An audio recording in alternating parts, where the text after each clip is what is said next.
Good morning. So my talk today, as if you didn't see it, because that was beautiful, whoever did that work up there to announce the title is beautiful, Before the Bloom. I'm going to start with a quote from Isaiah. Behold, I am doing a new thing. Now it springs forward. Do you not perceive it? And now 3 wonderful quotes from John Fillmore. In the silence, we are resurrected into a newness of life and a newness of understanding. Second one, the I am is the resurrection and the life of all things. The third, man is not resurrected from the grave of the body, but from the tomb of material beliefs. Pretty awesome. And this is my little take on it, what I wrote, Before the Bloom. This month of April has been one of amazing growth for me. Understanding the true meaning of Lent, Palm Sunday, and Easter opened a new place in my heart, in my soul. It was as though I could feel the expansion of my consciousness. Growing up Jewish, I just knew people gave up something they liked for Lent, like chocolate or cigarettes or something, but not in Fillmore's A True Lent. It is 40 days of changing our inner selves, letting parts die and fall away so we can live.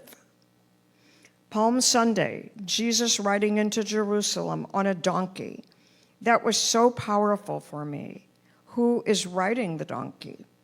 Am I riding it, or is it riding me? Then Easter, the resurrection. What exactly does all of this mean? For me, it was so rich. I felt the earth move.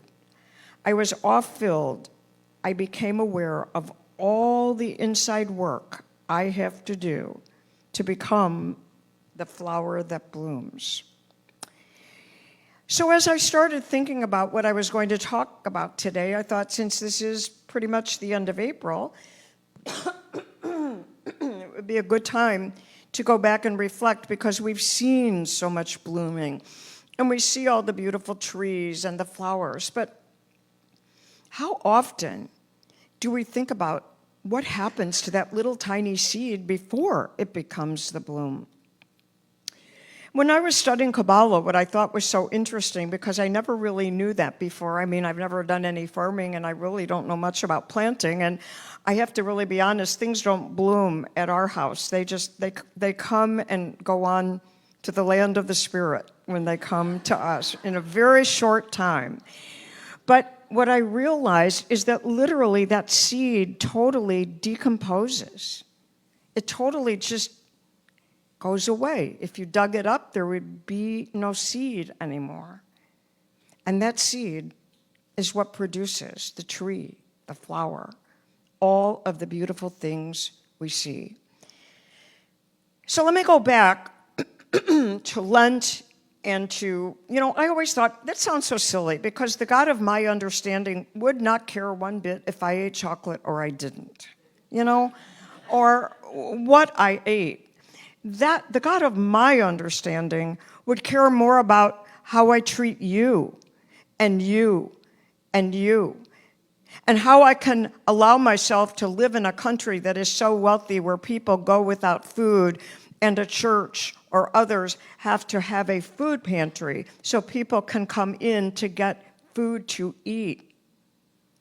So what if Lent was spent, what if those 40 days were, how can I change my inner self? How can I let my seed, the seed of my misunderstanding, how could I let that totally be eradicated so that I can bloom into something new and different?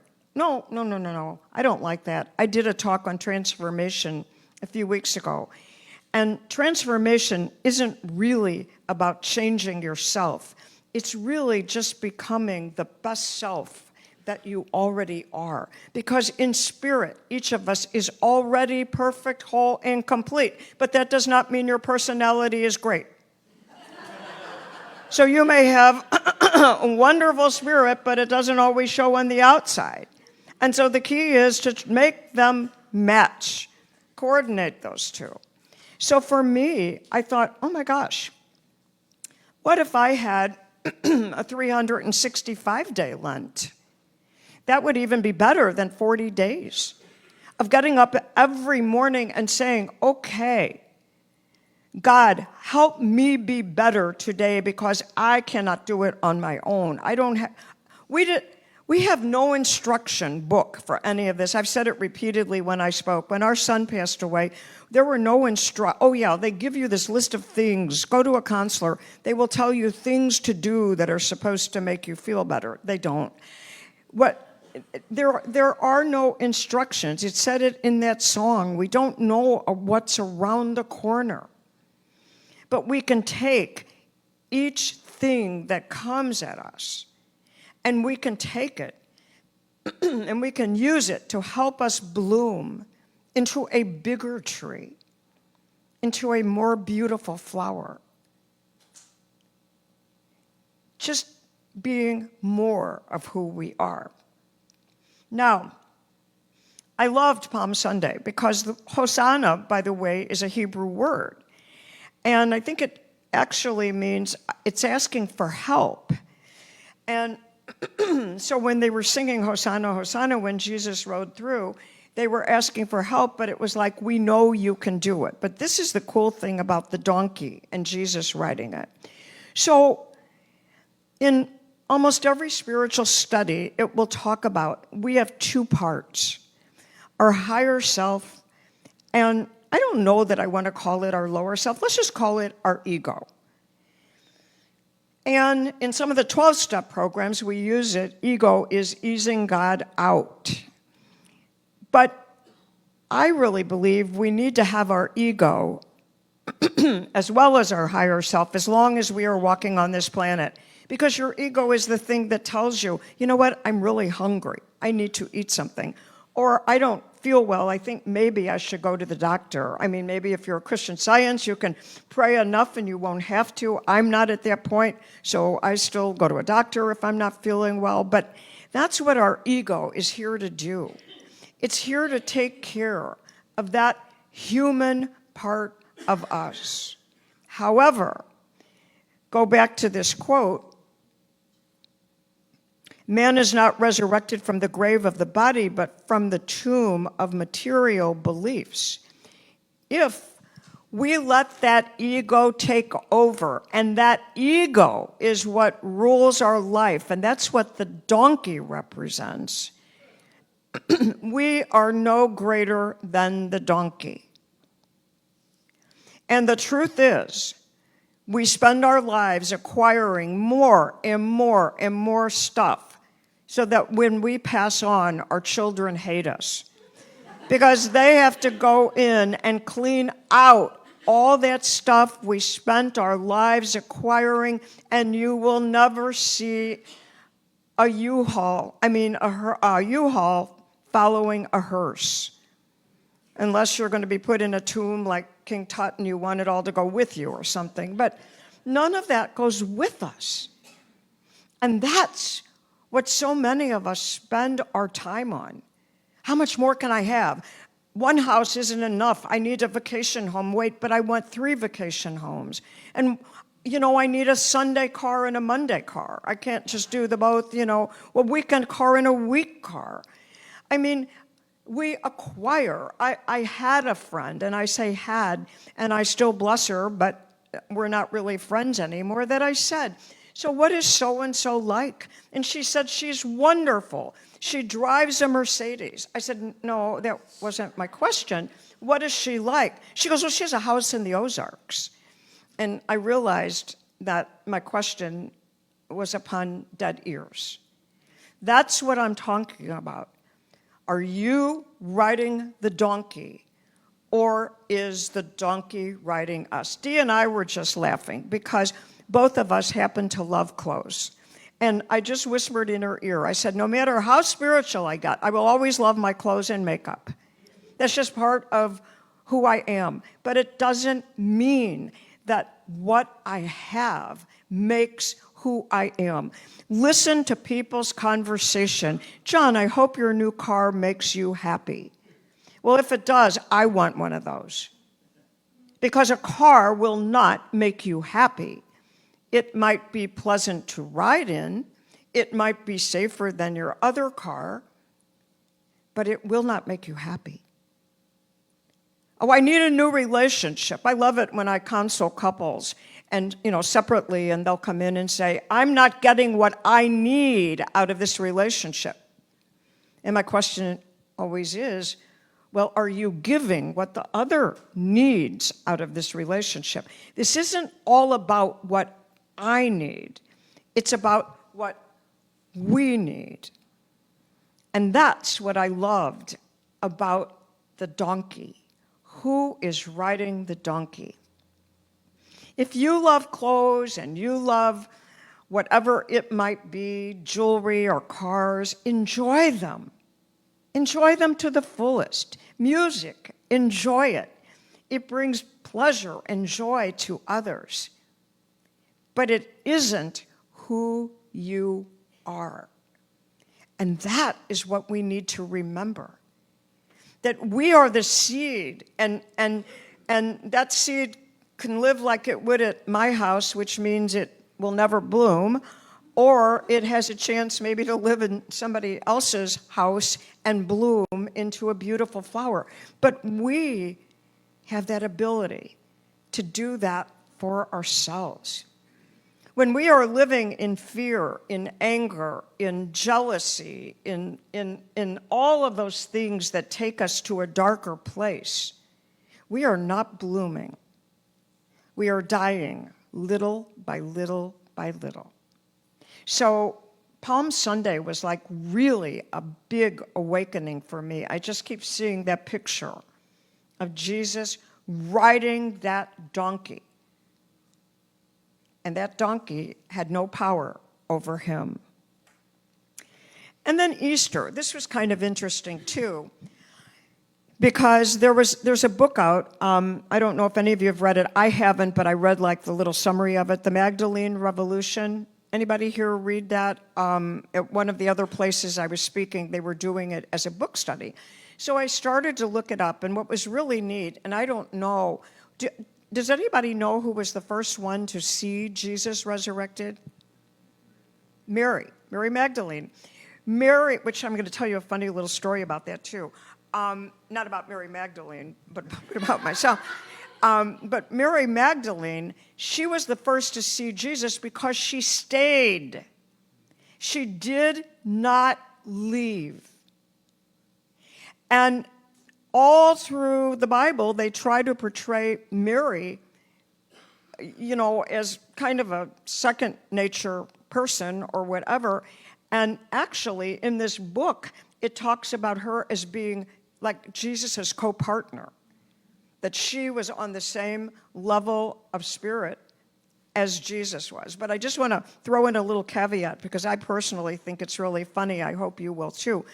I was born right after World War II ended, and Marlene Dietrich was like the big movie star then. Of course, she was German, and we were Jewish, which meant during World War II, many Jews were killed, and so my mother names me Marlene, which I thought was kind of odd in the first place, to name a Jewish child Marlene just as the war is ending. Well, if that didn't go far enough, back when, we didn't have books where you could look up the meaning of names. So I looked up my name, and I was just really shocked, and now I just love it. Marlene is a combination of Mary and Magdalene. And I thought, now, isn't that funny? See, my mom wasn't around then, but boy, she really would have been surprised then if she knew who she named me after. But I just thought that was just an interesting little caveat to throw in. But Easter Sunday talks about the resurrection. And I like to think that my belief is that there is a power, we say it, there is one power in this universe greater than us, God the omnipotent. The God that is all, the God that is in and around and through all life, in you, in me. When I look at you, John, I see God. When I look at you, I see God. This morning in the hotel, we were sitting next to people, and there's never a person we will be sitting next to that I'm not going to talk to. So in, a 15-minute conversation, I found out these two women's pretty much their life. And when I left, they said, oh, thank you. This was such a wonderful conversation. I hope our paths cross again, da-da-da-da. And I said, you know what's so unique? I want you to think about this, is I don't know your name, and you don't know mine. And we just sat and had a heart-to-heart conversation. And they both said, yes, we did. And then we exchanged names. But you see, I don't need to know your name. You don't need to know my name. All you need to know is the connection. When you sit next to someone on an airplane, how many of you have done that? You sit next to someone, and by the time you left, you get off that plane, you're best friends. You will never see each other again. But I bet each of you can remember an encounter like that, where you met someone that you did not know, and you will remember that conversation for the rest of your days on this earth. That is what we're talking about. Love, resurrection, opening up to the power and love and light and life of spirit. The body is the donkey.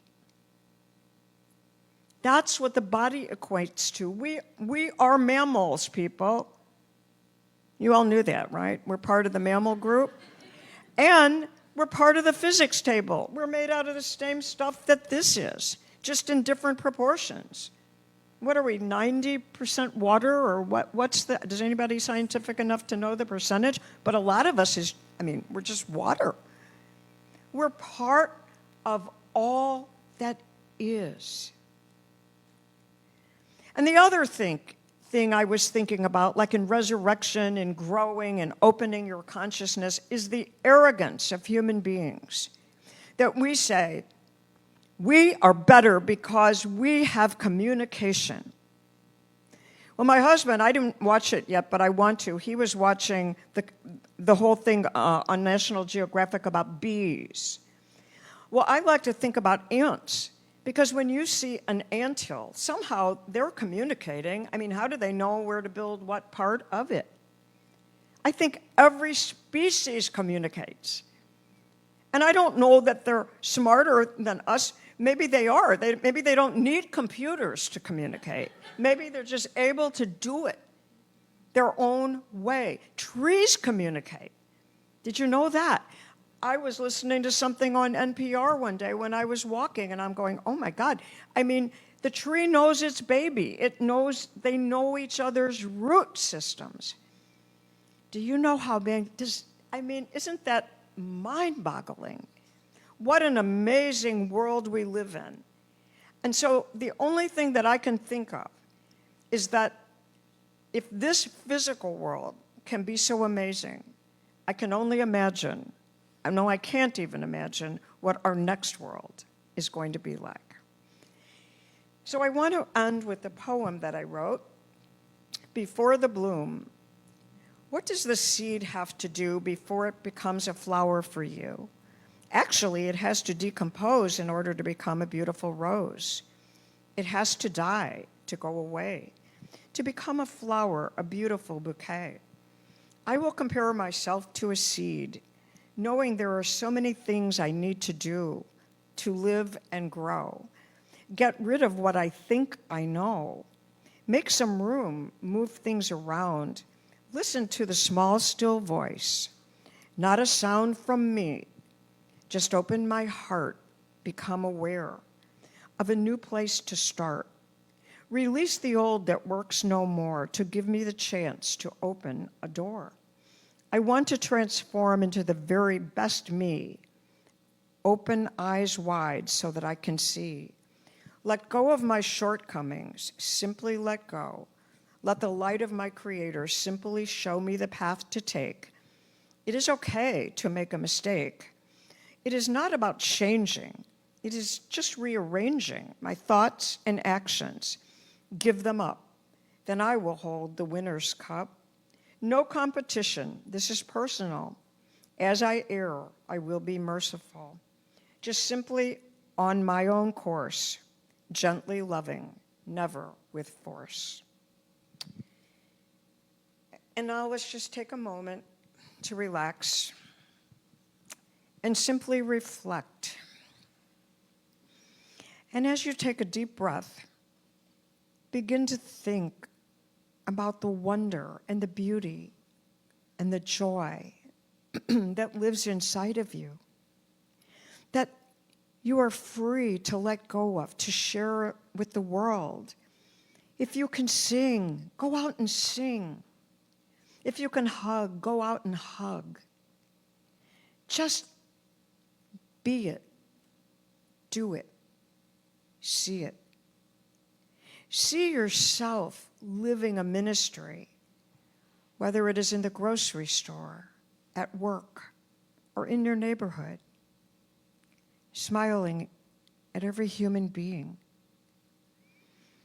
saying hello to people you never met before, perhaps even hugging one, never knowing what your kind word or what your kind deed might have just done for that human being. Never using the word invalid, because if you separate them, it is invalid. And no one on this planet is invalid. Every person you meet and greet is worthy of your dignity and love, as are you. And to just simply know collectively, we are all part of the same source, that beautiful, wonderful source that created all. And so now I ask that you simply take a deep breath, and if your eyes were closed, gently open them and just focus on something you did not notice before.